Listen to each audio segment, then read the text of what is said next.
இறையேசுவில் பிரியமான சகோதர சகோதரிகளே, நமது ஆண்டவர் இயேசு கிறிஸ்துவுடைய திருப்பெயரால் உங்களுக்கும் உங்கள் குடும்பத்தில் இருக்கிற அனைவருக்கும் அன்பும் சமாதானமும் மகிழ்ச்சியும் உண்டாவதாக. அன்புமிக்கவர்களே, மே மாதம் 11ஆம் தேதி தாயாம் திரு அவை லக்கோனி நகரத்தினுடைய புனித இக்னேஷியஸ் என்பவருடைய நினைவு நாளைத்தான் கொண்டாடுகிறது.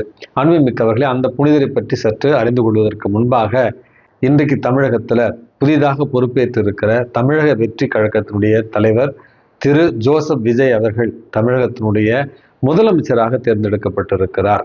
அனுபவமிக்கவர்களே, பெருவாரியான மக்கள் இவரை தங்களுடைய தலைவராக தேர்ந்தெடுக்க தங்களுடைய வாக்குகளை செலுத்தி இன்றைக்கு பலத்த போராட்டங்களுக்கும் குழப்பங்களுக்கும் இடையே நேற்று அவர் பொறுப்பேற்றிருக்கிறார். அன்புமிக்கவர்களே, இவருக்கு வாக்களித்து இந்த நிலைக்கு இவரை உயர்த்தி இருக்கிற நாம் பொறுப்போடும் கண்ணியத்தோடும் இவர் நடந்து கொள்ளவும், அதே நேரத்தில் தமிழக நலனுக்காகவும் மாணவ மாணவிகளுடைய நலனுக்காகவும் சமத்துவத்திற்காகவும் அதே நேரத்தில் சமூக நீதியை அவர் தாங்கி பிடிக்கிற ஒரு தலைவராகவும் நல்லாட்சி நடத்திட அவருக்காக தமிழக மக்கள் அனைவருமே தொடர்ந்து ஜெபிக்க நான் உங்களை அன்போடு கேட்டுக்கொள்கிறேன். பல்வேறு விமர்சனங்கள் இருந்திருக்கலாம், அல்லது பல்வேறு முரண்பட்ட கருத்துகள் இருந்திருக்கலாம், பல்வேறு சட்ட போராட்டங்கள் இருந்திருக்கலாம். ஆனால் இன்றைக்கு அவர்தான் தமிழகத்தினுடைய முதல்வர். ஆகவே அவருக்காக ஜெபிப்போம். அவரோடு உடனிருந்து தவறுகள் செய்கிற நேரத்தில் சுட்டி காண்பிக்கவும், அதே நேரத்தில் நல்லது செய்கிற நேரத்தில் தட்டி கொடுத்து நல்லாட்சி அமைந்திட அவரோடு உறுதுணை இருக்க நாம் அனைவரும் அவருக்கான ஒத்துழைப்பை கொடுப்போம். அன்புமிக்கவர்களே, லக்கோனி நகரத்தினுடைய புனித இக்னேஷியஸ் என்று சொன்னேன். இவர் சர்வேனியா பகுதியில் வாழ்ந்த ஒரு புனிதராக கருதப்படுகிறார். மிக ஏழ்மையான ஒரு குடும்பம்.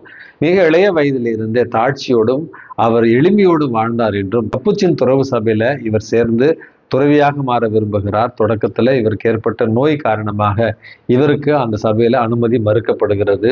பிறகு பெற்றோருடைய அனுமதி இல்லாமல் துறவர சபையில சேராமல் பெற்றோரோடு சேர்ந்து இவர் வீட்டு பொறுப்புகளை ஏற்றுக்கொண்டு பணி செய்தார். ஒரு நாள் குதிரையில பயணம் செய்த பொழுது விபத்துக்கு உள்ளாகி உடல்நிலை மிகவும் மோசமான நிலையில் இருந்த நேரத்துல தான் கடவுளுக்கு புனித அசிசியாருடைய பரிந்துரையால் இவர் மன்றாடி ஜெபிக்கிறார். உயிர் பிழைத்தால் கடவுளுக்கு எது சித்தமோ அது செய்ய தான் தயாராக இருப்பதாக வாக்களிக்கிறார். உடல் குணமான பிறகு மறுபடியும் கப்புச்சின் சபையில சேர்ந்து குருவாக கடைசி வரையில் திருநிலைப்படுத்தப்படாமல் ஒரு துறவியாகவே ஏழ்மையோடும் தாட்சியோடும் புனிதத்தோடு வாழ்ந்து மறித்தார் இந்த லக்கோனி நகரத்தினுடைய புனித இக்னேஷியஸ் என்பவர். இவர் வாழ்ந்த காலத்திலேயே 100க்கும் மேற்பட்ட புதுமைகளை இவர் இறைவனுடைய பரிந்துரையால் செய்தார் என்று தான் இவருடைய வாழ்க்கை வரலாற்றில் நம்ம வாசிக்கிறோம். மாணவர்கள் மற்றும் யாசகர்களுடைய பாதுகாவலராகவும் லக்கோனி நகரத்தினுடைய புனித இக்னேஷியஸ் கருதப்படுகிறார். இவருடைய பரிந்துரையால் நாம் விழிப்புணர்வு பெற்றவர்களாக, அதே நேரத்தில் ஏழ்மையோடும் தாட்சியோடும் வாழக்கூடியவர்களாக வாழ வேண்டிய ஒரு வரத்திற்காக இவருடைய பரிந்துரையை இன்றைக்கு மன்றாடி ஜெபிப்போம். அன்புமிக்கவர்களே, இன்றைய நற்செய்தி வாசகத்துல நம் ஆண்டவர் இயேசு கிறிஸ்து துணையாளர் தூய ஆவியாரை பற்றின மற்றும் ஒரு செய்தியை தருகிறார். தந்தையிடமிருந்து உண்மைக்கு சான்று பகருகிற தூய ஆவியார் வரும்பொழுது அவர் எனக்கு சான்று பகர்வார், நீங்களும் எனக்கு சான்று பகர்வீர்கள் அப்படிங்கிற முதல் கருத்தை தான் இன்றைக்கு நமது ஆண்டவர் இயேசு கிறிஸ்து தருகிறார்.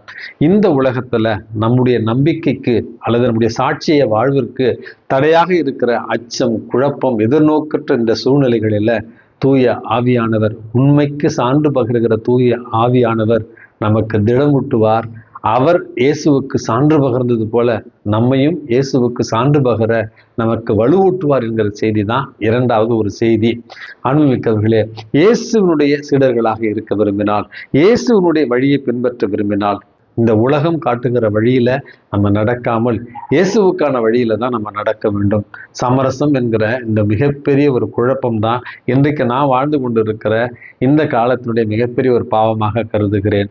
சமீபத்தில் நடந்த இந்த தமிழகத்தினுடைய சட்டப்பேரவையினுடைய தேர்தல், இந்த 5-6 நாட்கள் நடந்த குழப்பத்திற்கும் கேலி கூத்துகளுக்கும் அடிப்படையான காரணம் மக்கள் இந்த உலக மதிப்பீடுகளோடு சமரசம் செய்து கொண்ட ஒரே ஒரு காரணம்தான்.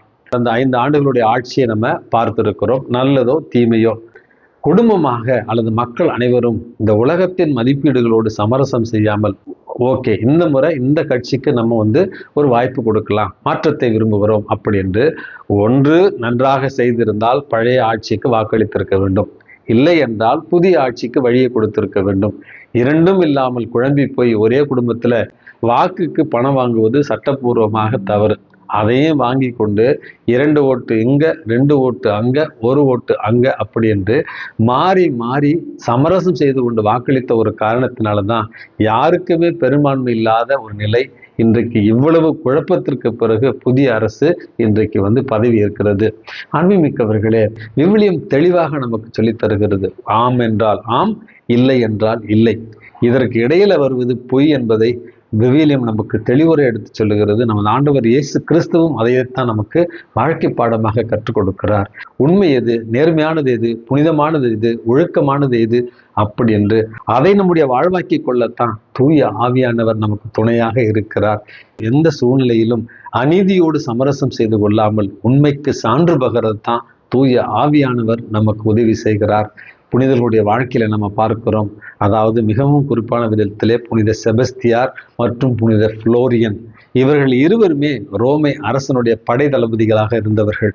இயேசுவை தங்களுடைய அரசனாக ஏற்றுக்கொண்ட பிறகு அவர்கள் ரோமை அரசனுக்கும் மற்றும் ரோமை கடவுள்களுக்கும் அடிபணிவதையும் அவர்களுக்கு வழிபாடு செய்வதையும் நிறுத்திவிட்டு இயேசு மட்டுமே எங்களுடைய அரசர், அவருக்கு மட்டுமே மாட்சிமையும் மகிமையும் என்று கூறி நின்றதால் அவர்கள் பல்வேறு சித்திரவதைகளுக்கு பிறகு கொலை செய்யப்பட்டார்கள்.